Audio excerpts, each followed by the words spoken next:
Let's look at some examples. It says, does the data represent a linear function? If yes, find the equation. So let's look at part A. It says the x values are 0, 1, 2, 3, so they are going up by 1 unit. And the f of x values are -6, -3, 0, and 3. So these go up by 1 unit. That's good. And what's happening to the f of x or the y values? It looks like from 0 to 3 I'm adding 3. Let's see if the same thing applies here. From -3 to 0 I'm adding 3, and from -3 to -3 or -6 to -3 I'm also adding 3. So I have 3 consistently added for each unit increase of x, which means it does fit y equals ax plus b. I just have to use appropriate variables based on the data given. A is the rate of change, which is that 3-unit increase per 1 unit increase in x's, and b is whatever is associated with the x coordinate 0, which is -6. So I could rewrite this as f of x equals 3x minus 6, and I can check it out by plugging in values, and it should give me the correct value. Let's say f of 3. If I put in a 3, what output do I get? I get 3 times 3, 9, minus 6 is 3, and that does check out. So at least that makes me feel better. I can go and test it against all the data points and it should work. Let's look at part B. I have the x's going up by 1. And what's happening to the y's or the g of t's?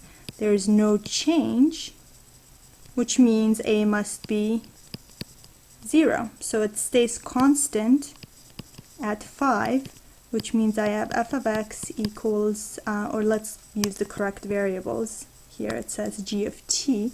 I must have g of t equals at plus b, but a is 0, so that guy is gone.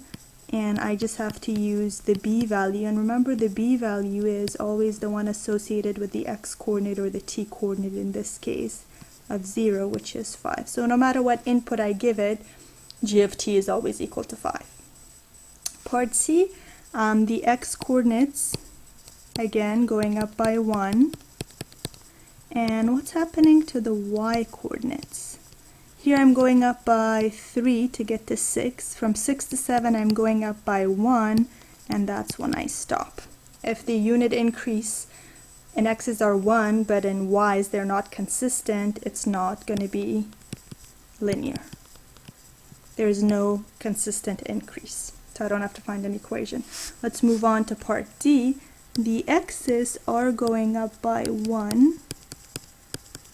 The y's, what's happening with the q of x's, it's going down by 3 to get to 3, and from 3 to 0 it's going down by 3 again, and from 0 to -3 again consistently it's going up by or going down by 3.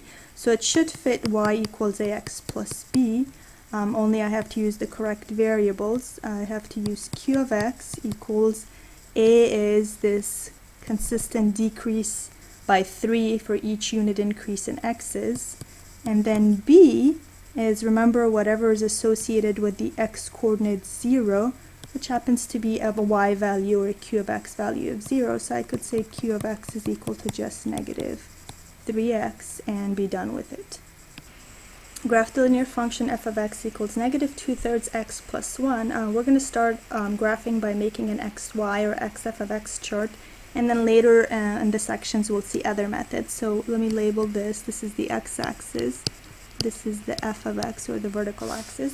Now since I have division by 3 right here, I want to pick some x values that are divisible by 3. That way I don't encounter any fractions to deal with. So one value I really like is 0. It makes things easy.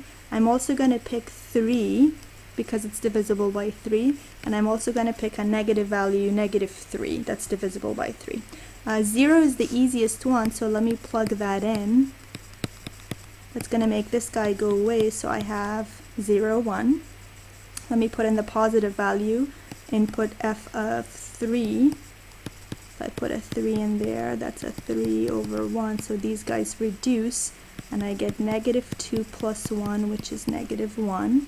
And then the last one, if I put a -3 for this guy, again, the 3's reduce, and remember I have a -1 left over, so -2 and -1 is a +2, plus 1 is 3.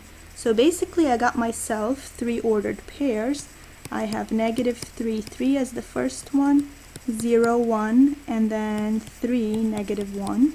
And I'm going to go plot these on my x and f of x axis. We're going to say it goes up by 1, so let me put those there. I have -3, 3, there's one of them, 0, 1, so don't go left or right, just go directly up. And then the last one, 3 to the right and 1 down, right there. And it does look like I have this model f of x equals ax plus b lie on a straight line. All the ordered pairs, the solutions to the equation, lie on a straight line, and there's my line. On MyMathLab, the minute you choose 2 ordered pairs and use the palette from the bottom of the graph to make a line, it'll automatically make the line for you. So all you need is 2 solutions to graph the line. Our car is initially 50 miles from miles south of the border, wherever that is. And the distance d between the car and the border are recorded. So the distance is d, and we're supposed to find a linear function that models the data. So if we got a linear function that models the data, I'm going to start off with y equals ax plus b. Y in our case is d from the table, and x in our case is t from the table. So I just have to figure out from the table what a is and what b is. Now remember, b is always the one that's associated with the x coordinate being 0, so initially where the car was, 50 miles away from the border. So b is going to be 50, again because the x coordinate is 0 and the y coordinate, or the d coordinate in this case, is 50. Now a, I have to go through and see if there's going to be a consistent change in the outputs for each unit of increase for the inputs. Now inputs, be careful, is going up by 2, and then all of a sudden going up by 1, and then going up by 2.